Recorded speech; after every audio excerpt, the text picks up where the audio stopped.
औज़ुबिल्लाहि बिस्मिल्लाहिर्रहमानिर्रहीम। Online lectures by Qasim Sajjad के साथ आपकी खिदमत में एक दफा फिर हाजिर। आज का हमारा टॉपिक बहुत ही अहम है और पंजाब गवर्नमेंट में एक हैरान कुन और बहुत ही powerful notification through senior member board of revenue Nabi Latif साहब के जरिए एक नोटिफिकेशन कर दिया है कि रेवेन्यू कोर्ट्स की तमाम जितनी भी अदालतें हैं ना, उनको एक किस्म का रोक दिया गया है, क्योंकि पाकिस्तान में खासकर पंजाब में हर जगह ये बात है कि रेवेन्यू कोर्ट में इंसाफ नहीं हो रहा और वहां पर बहुत ज्यादा करप्शन है। तो ये एक मेरी नजर में बहुत बड़ा स्टेप है, और वो स्टेप क्या है कि तमाम रेवेन्यू की जितनी भी अदालतें हैं वहां पर जो भी दायरगी हो रही है आज के बाद, वो दायरगी अब रुक दी गई है। अब जो दायरगी होगी वो डिफरेंट अंदाज से होगी, और उस डिफरेंट अंदाज को बताने के लिए मैं आपके साथ यहाँ पर मौजूद हूँ। वो सिस्टम बहुत ही खूबसूरत इंट्रोड्यूस कर दिया गया, उसकी नोटिफिकेशन भी जारी कर दिया गया।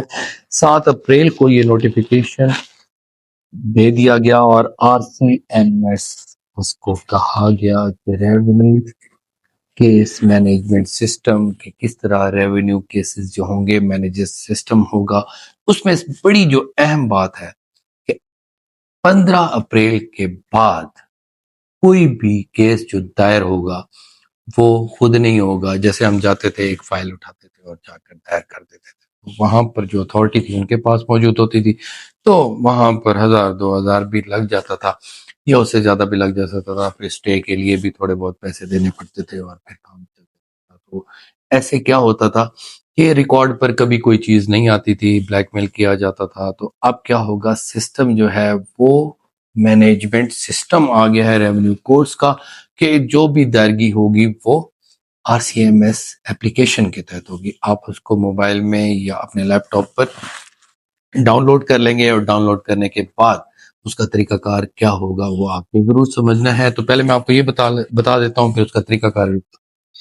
इसके अलावा जो दूसरी बड़ी अहम बात ये है, वो दूसरी अहम बात ये है कि 15 अप्रैल के बाद कोई भी अगर फैसला होगा वो भी रेवेन्यू कोर्ट मैनेजर सिस्टम के ऊपर ऑनलाइन होगा। तो इसका क्या फायदा होगा कि पूरा, अगर आपको कहीं पर कह दिया गया कि आपके खिलाफ केस चल रहा है, तो आप अपने केस को वहां पर चेक कर सकते हैं, खुद ही चेक कर सकते हैं। वो फैसला वहां पर मौजूद होगा, हर कोई देख सकता है, पढ़ सकता है उसको। तमाम एहलकार भी पढ़ सकते हैं, आम लोग भी पढ़ सकते हैं। पब्लिक फैसला होगा, वो छुपी हुई चीज भी होगी। और उसमें बड़ी अहम बात यह है कि मेरा अपना ही केस था, मैं खुद बताता हूँ कि 4 महीने 5 महीने उसका फैसला ही नहीं हुआ। बाद में वो जो खारिज हुआ था, वही क्या हुआ था कि मैं पेश ही नहीं हुआ, उसी जगह जिले में पहुंच गया था। मेरे साथ ही हो गया, तो पता नहीं आपके साथ क्या होगा। खैर, मैंने उसका एक्शन लिया और फिर मामला काफी अर्से के बाद वो ठीक हुआ।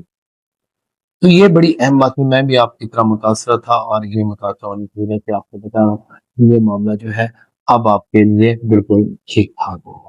और अपील जो भी दायर होगी, अगर उसमें RCMS के थ्रू ऑर्डर नहीं होगा, तो फिर वो अपील भी दायर होगी। तो अगर कोई फैसला, खासतौर पे क्या होता था कि यहाँ पर आप ये देखते थे, जहाँ पर करप्शन वगैरह की जाती थी, तो वो क्या करते थे कि एक दरखास्त दी, दरखास्त देने के बाद अमले से रिपोर्ट कराई, रिपोर्ट कराने के बाद अखबार इश्तिहार वगैरह नहीं, जैसे सेहत रिकॉर्ड वगैरह के केस कर गए, तो उसकी रिपोर्ट कराकर उसको फैसला भी हो जाता था, और बाद में पता चलता था कोई अदालत ही नहीं होती थी, और रिपोर्ट भी होती थी और सारा काम हो जाता था। और कई ऐसी फाइलें गायब भी हो जाती थी, हकूक जिनके होते थे उनको नहीं मिलते थे, और जो इनके हकूक होते थे वो भी उनको नहीं मिलते थे, तो बड़ा मसला हो जाता था। तो कई ऐसे लोगों को हकूक मिल जाते थे जिनका कोई हक ही नहीं होता था। तो बड़े बुरे हालात रेवेन्यू कोर्ट के बारे में ये फैसला भी बहुत अच्छा हुआ है। खासतौर पे अमेरिका में और यूरोपियन कंट्रीज में जितनी भी फाइलिंग होती है वो ऑनलाइन ही होती है, और इसी किस्म की होती है, जिसकी वजह से ये बहुत ज़्यादा अहम और बहुत ज़्यादा ज़रूरी था कि इस किस्म का कानून कहीं ना कहीं पर मौजूद हो जो हमें आगे लेकर चल सके। इसकी फाइलिंग क्या होगी, आप लॉयर के पास जाएंगे, वहां पर हस्बे ज़ाब्ता कॉपी, तो RCMS के थ्रू आपको कॉपी किसी भी ऑर्डर की मिल जाएगी, वो आप हासिल करेंगे। वो ऑनलाइन भी हासिल कर सकेंगे जिस तरह फर्द आपको मिलता है। फिर उसके बाद हस्बे ज़ाब्ता कॉपी जितनी भी हैं वो लगाकर उसको स्कैन करने के बाद आपकी एक ID बनेगी, उस ID के थ्रू आपको मिल जाएगी। تو اور اس طرح آپ کے پاس ٹریکنگ بھی ہوگی کہ اس کی نیکسٹ پیشی کب ہے، آپ کو بھی پتہ چلتا رہے گا، لائر کو بھی پتہ چلتا رہے گا، اور ہر چیز سامنے واضح ہوگی۔ یہ کیونکہ ہائی کورٹ کے آرڈر کی وجہ سے یہ سب کچھ ہوا تھا۔ اس سے پہلے آپ یہ دیکھیں کہ ہائی کورٹ کا مینیجر سسٹم ہے، اس میں بھی ساری چیزیں سب واضح ہیں، اسی طرح ڈسٹرکٹ جوڈیشری کا بھی سسٹم ہے، اس میں بھی ہر چیز واضح ہے۔ تو یہ جو ریونیو کورٹ سے یہ رہ گئے تھے، اب اس میں بھی ہر چیز واضح ہے۔ تو یہ آپ کے لیے بہت اہم تھا، راتوں رات یہ قانون تبدیل ہوا اور راتوں رات آپ کو آپ کے حقوق مل سکتے ہیں، لیکن حقوق اس وقت ملیں گے اگر آپ ویجیلنٹ رہیں گے، ایکٹیو رہیں گے، اگر نہیں رہیں گے تو پھر نقصان بھی ہو سکتا ہے۔ تھینک یو ویری مچ۔ اپنی رائے ضرور دیجیے گا، اپنی بات ہمیں ضرور بتائیے گا، اور دوستوں کے ساتھ اس ویڈیو کو شیئر کیجیے گا۔ Thank you very much. Take care of your self.